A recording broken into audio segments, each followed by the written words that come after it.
He was diagnosed with post-traumatic stress, which he suffered with for 13 years. At this year's International Association of Chiefs of Police Conference in Chicago, finding solutions for a disturbing trend in officer suicides was top of mind.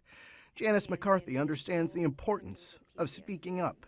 Her husband, Paul, a 21-year veteran of the Massachusetts State Police, took his own life in 2006. What needs to change?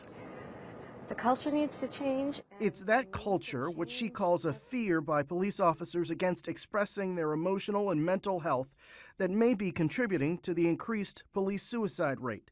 She believes her husband's suicide was brought on by his mental and physical struggles after he was run over by a bus while on the job. You'll be fine. Suck it up. It'll go away. It didn't go away.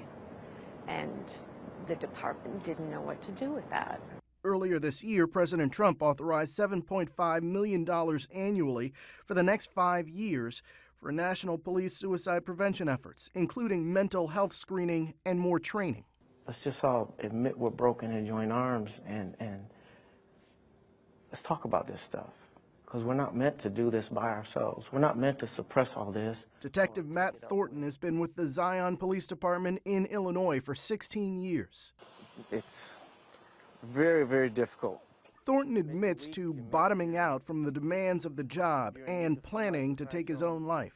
Crying and going over this plan, and I see a lady walking in a parking lot, and she's coming straight to my squad car. She knocks on my window, and she hands me this red cross. And she said, "You need this." And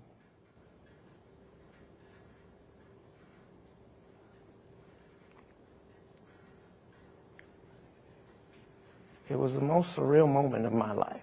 He says that moment changed his life and made him realize that he needed to reach out for help, something cops don't often do. It needs to come to the forefront